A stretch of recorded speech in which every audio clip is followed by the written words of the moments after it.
welcome to the very first episode of the new podcast that we're gonna have here at CrossFit Oof. We don't have a name for the podcast yet, but hey, we're gonna keep it rolling as much as possible. And the idea of this initiative is you listen to our story. You listen to every coach's story, some member's story, why we do the things that we do here, and also to maybe that you see a little bit what happens behind the curtains, because this is an operation that is much more than squats and burpees.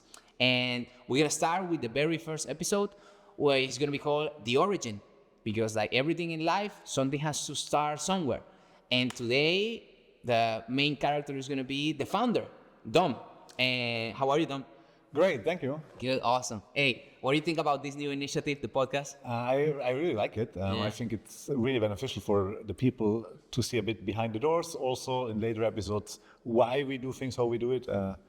It's always, I think, creating transparency will always create a better culture. 100% transparency is one of our core values here at CrossFit. Okay, so let's start, Dom. I want to know, in what year was this gym, or maybe not this gym, but the CrossFit Off organization founded? So the organization is a bit later, but actually it started with me looking on YouTube and saw the CrossFit Games. You saw the CrossFit Games? Yeah, I saw the CrossFit Games. Okay, but tell me more or less, what year was this? It was around 2012. 2012. Yeah. Okay, so that was your very first CrossFit exposure. Yeah, and then I was going into gym, did some, let's say, the powerlifting like-ish training there. Okay. And then I saw the CrossFit Games. This time was Rich Froning, Dan Bailey, the really OGs in CrossFit, Jason Khalipa. And then I really thought, oh my gosh, these people, they are really fit. Yeah, they're really And they are looking fit. Yeah. And so I think, oh, I want to do that. Okay. And then I started searching a box, but there was no one. In Bern was one, but it's not like something I could do on a daily basis. Okay, so you were looking for that because you were living here in Solothurn still, Yes, and there was no bots in Solothurn. correct. All right. Okay. So what I did, I started reading a lot about CrossFit. I read the CrossFit Journal, and in the internet, I bought a barbell, a mat ball, rings, and with my father, this time I built a box. It was super heavy, the box. I couldn't, but I built a box to jump on. And then I was on a place here in Solothurn, on a sport place, Okay. outside. And then I started doing what I thought is CrossFit. So I took all equipment on a stroller like that, and then I put it on the place and started doing CrossFit. All right. On my own. I was totally alone, and I started doing what I thought is CrossFit at that time. It is CrossFit, because that's how a lot of us we started. For mine, similar. In another episode, it will be mine. Okay, now you working alone. What are you training? Where do you come? Where are the workouts coming from?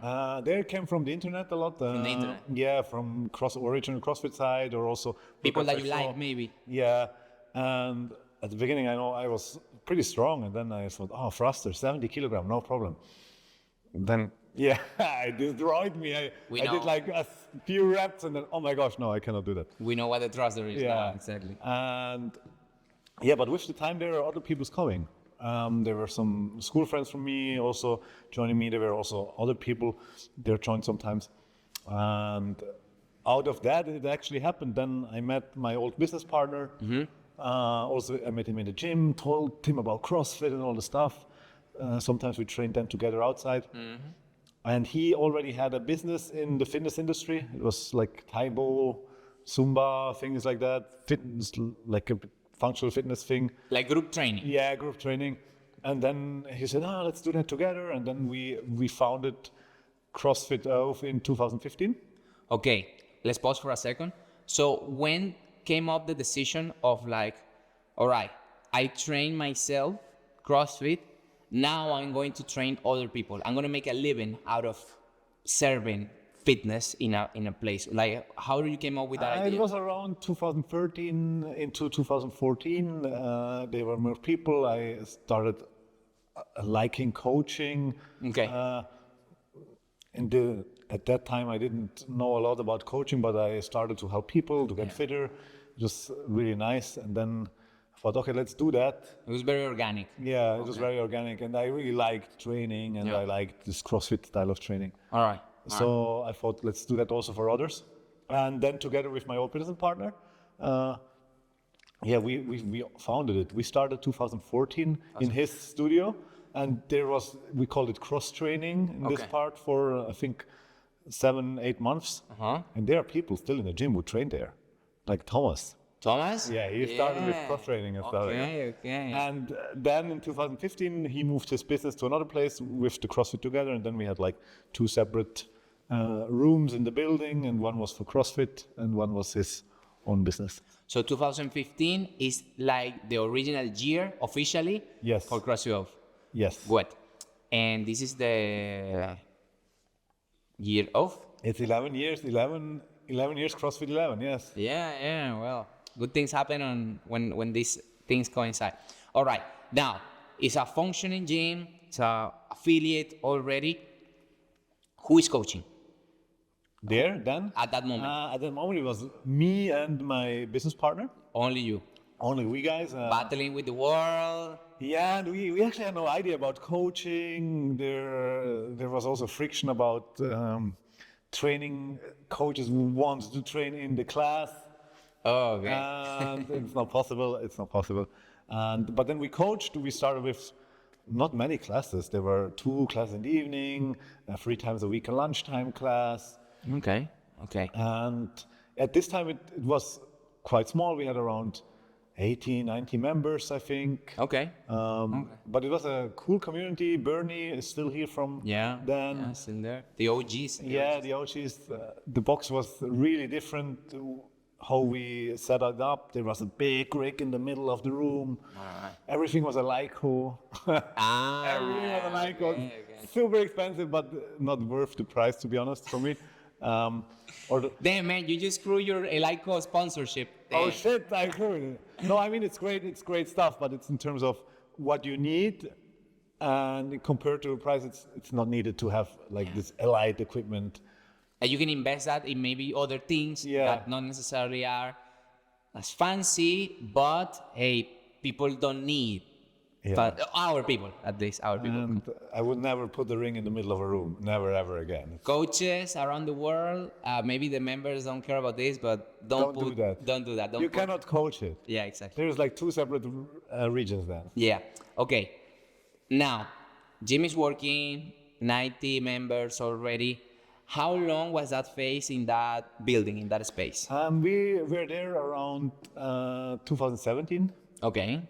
At the end of 2017, and there was some friction with my business partner about how we want to develop the business, and then we made the cut, and he took the room, he took the equipment, everything. So, and I had to do it new, but the affiliate was my affiliate, CrossFit Dev, so I took CrossFit Dev. Yeah. Okay. And most of the members actually came with me. Okay. And then we opened it here.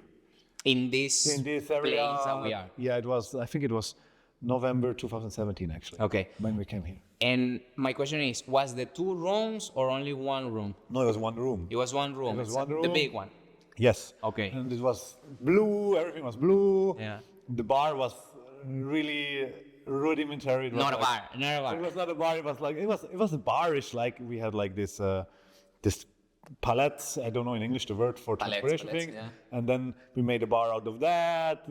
The room was white, and it was really, really this white light. It was like an operation room in the bar. It was not super comfortable, but still people were there. We had all the shakes done, but it's a good community.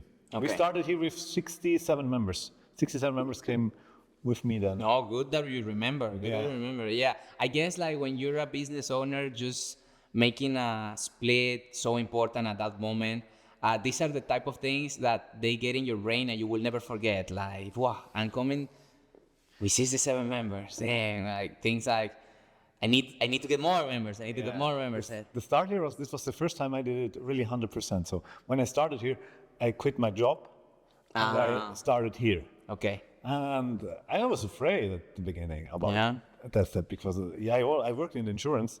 In the office, and there always like this 1 foot in a safe place. Okay, yeah. And then I have to make the jump in self-employment, and it was an adventure, and I really happy I did it. Yes. Well, okay, So we're here. We're in the first room. Okay. 2017 happens. Now we have 2 rooms now. This is bigger, and we have more than 67 people. Yeah. Okay. When was that step of okay? We need more space. We had this many people. What was the decision making behind that? Actually, it was during COVID. During COVID. Yeah, it was. Not before. During. No, it was during. Okay. Actually, little before there was the lockdown. 2020 early. No, it was. I think it's no the second. It was the second lockdown. COVID. I think Finishing 2020, 2020, early 2021. Yeah. Okay. And we were full, and there were wait lists on the class, and then we had to make the decision what we want to do. We want to stay or we want to get bigger. To be honest, here we have a crazy rent here, and so it was always like, do we really want to have more space for that price? Because of it's not the normal price, let's say like that. All right. And then Roy was actually pushing in this direction, and then I said, okay, let's do it. Okay. And then we made it bigger, and then it was COVID, it was lockdown, so it was a good time to build. So we were because working. people are not here. Yeah, and we were working a lot. We made the whole bar new, from the flooring up. We built this room. And this time it was also blue. Yeah. And then it was 12 hours a day working. So we worked our ass off. We had to paint everything black. There was the whole bar we built self. We painted black. These things we painted black. The whole 2 rooms were full of wood pieces black. And Okay. And a lot of members helped. Yeah. So there was a lot of people coming and helping. And all right. it was Community. great. Yeah, it was really great. Community. Okay, that's awesome. Nice. Now that we're here, we got 2 rooms. I want to just step back one more time. Because an organization like this cannot be run by one person. Okay? No, it can't. I guess when you move here, you started looking maybe for new coaches or maybe for some other people.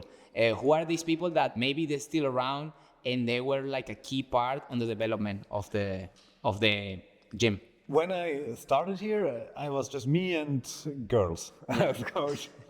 It was my ex-girlfriend, Lorena, it was Danila, it was Mimi, and I'm not 100% sure when Gabi started. I think Gabi was also already coach. Okay.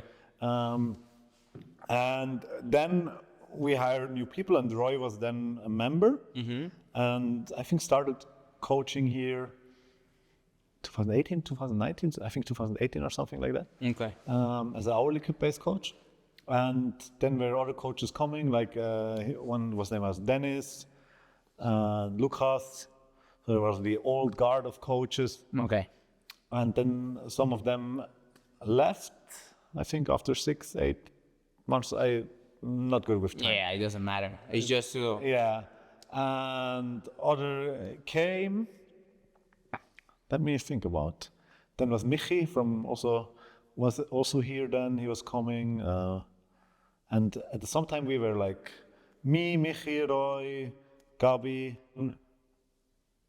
Mimi, and Lorena. So we were 6 coaches at a certain time. And as it is, it really changed always. Some coaches stay super long. I mean, Gabi is, I think, the longest coach we have. Look at that. Yeah. Well, that happens in every gym. Like coaches come and go for different reasons, their own personal lives, the necessities of the gym, and that. Now, that being said, we have evolved to a point that, this is one of the gyms. It's not the only gym under let's call it the umbrella, under the organization that we are running right now. Tell me, what are the other 2 gyms that we currently form a part of, and when and how they came in the picture? Actually, the second gym we opened was in Wanswil. Okay, yeah, you told me this story, but I don't know the details. I will.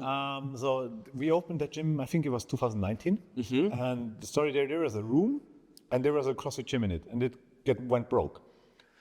The CrossFit gym? Yeah, the CrossFit gym went broke. Okay. And what we actually took, we just took the room, but not the equipment, nothing else, and made in this room the box. Yeah. And it was really easy because in terms of things like we have to go with the government stuff. Everything was done because in this room we're already a box, so we can just put it in and open the box. Okay. And we did that, and this was crazy. In 6 months, we had 200 members. Oh, Yeah. wow. That is not easy. No, it was like everyone was coming to us. It's actually like a fast grow.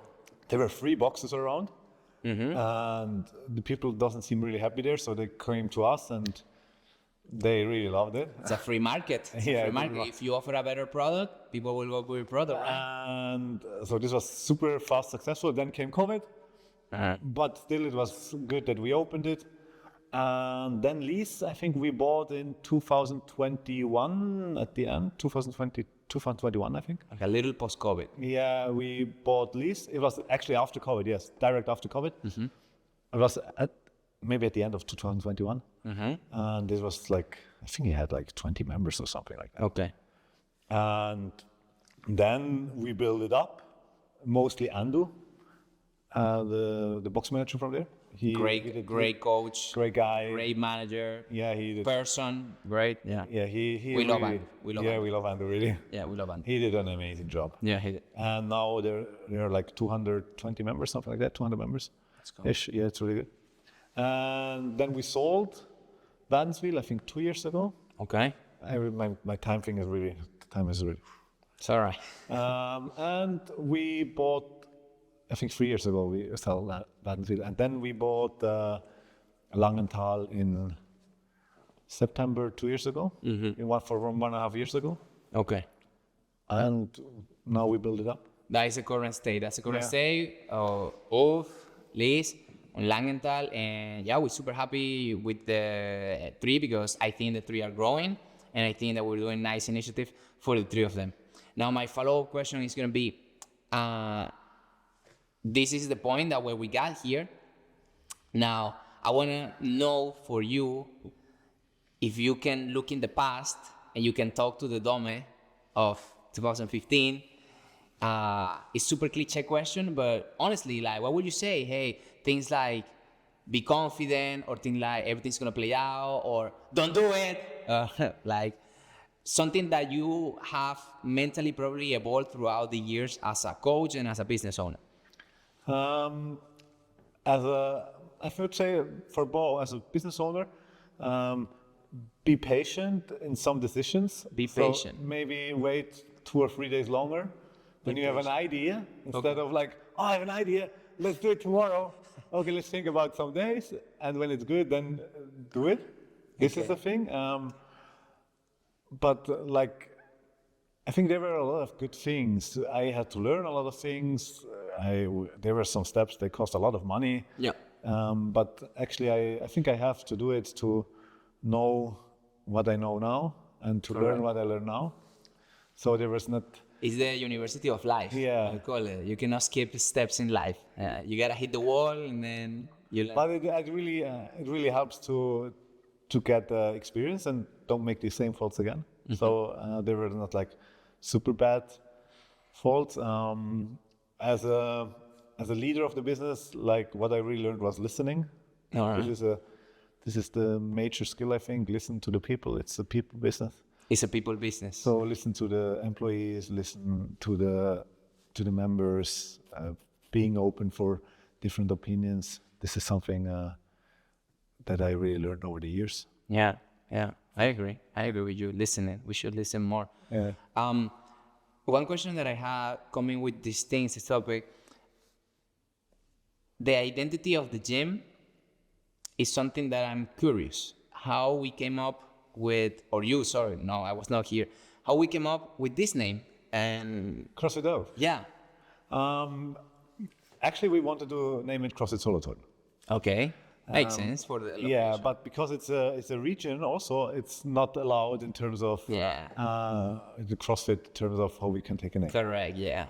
And Oath is a really strong name in Solothurn. It's the number of Solothurn. There are like 11 fountains and 11 churches and all these things.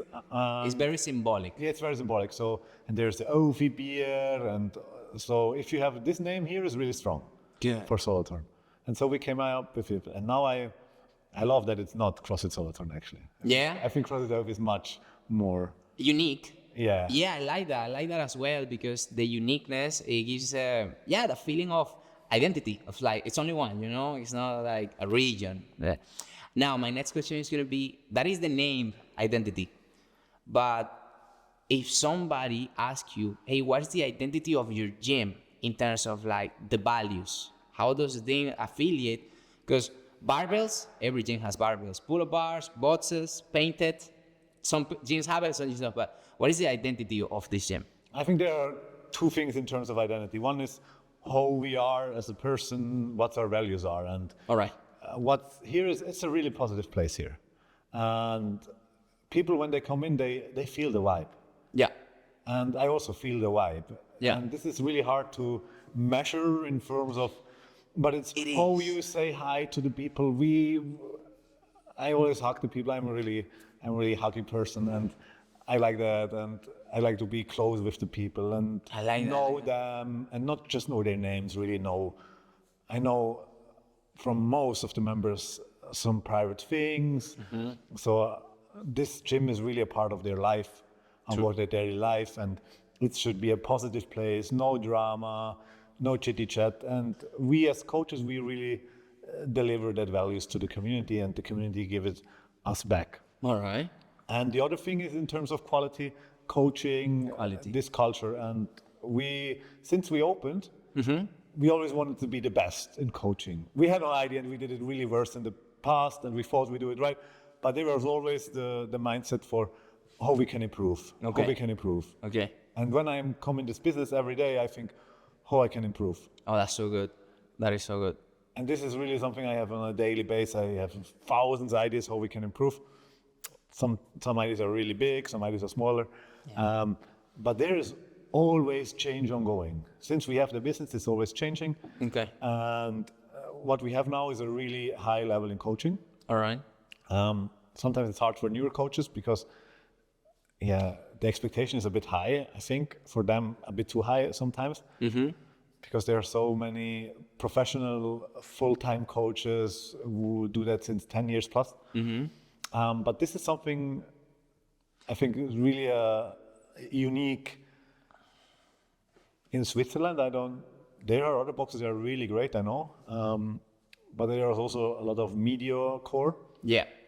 And we hear it always from the members when they go somewhere else. They go in holidays in boxes, they make drop and say, oh my gosh, we're not expecting that it's so good here that we see it now. How does that make you feel? I'm going to share my opinion because I have listened to this here in the gym that I've spoken before, and that makes me feel proud.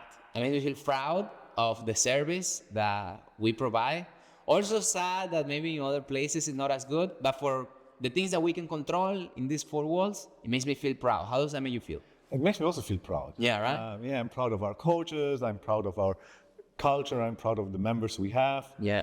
We have a lot of members. They are 5 years plus, 6 years, 7 years.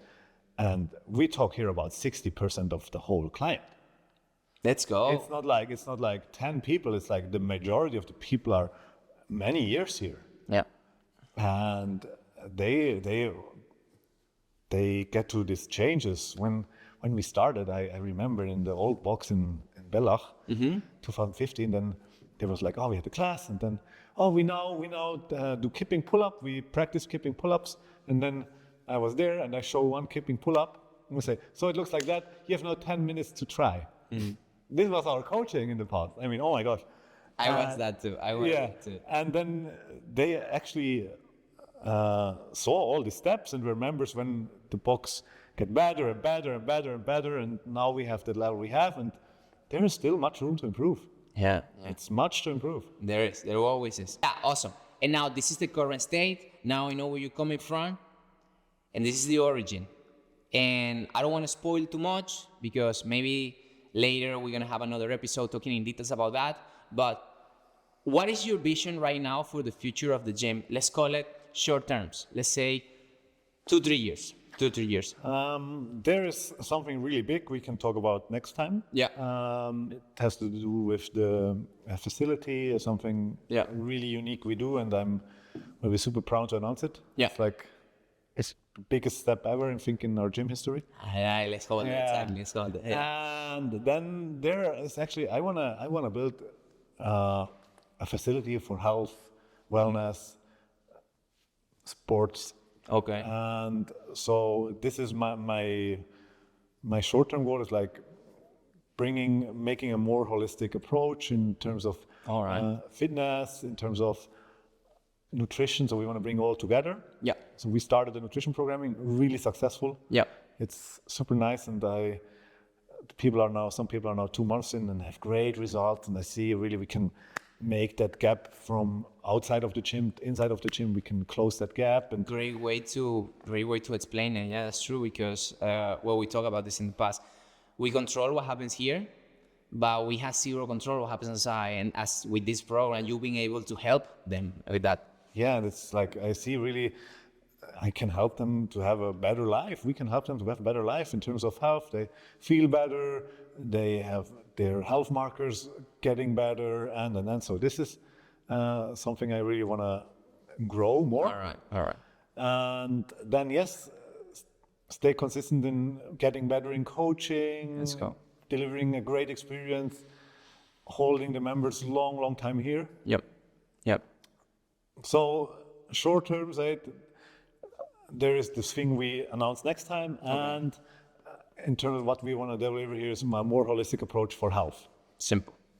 That's it. Well done. Thank you so much for that. I think we got a really good grasp of the origin, because that was the idea of that. Now I know also, like, the early team, people also are going to be able to know where this is coming from. This just didn't appear one day. Oh, boom, barbells that, and we do CrossFit. It started from somewhere, and Don was the founder. Now you know a little bit about the story.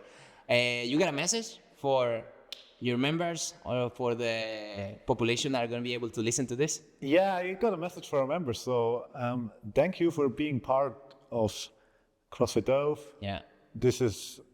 Here is really my heart, and I love this community, and I love this box, and I'm so thankful for the clients and members we have, because they actually made the place what it is. Yeah, we were saying, like, this is not yours, it's theirs, it's ours. Yeah. It's out of all of us. It's Like, ours. It's ours. It's all of us. It doesn't work without them, and it doesn't work without us. Yeah, it's a It's like a symbiosis. Yeah. It's a symbiosis. Symbiosis is a nice word. It's a symbiosis relationship. Like, one cannot live without the other. Yeah, correct. Well, thank you for that, family. Wait for the next following episodes. Let's go. Thank you for listening.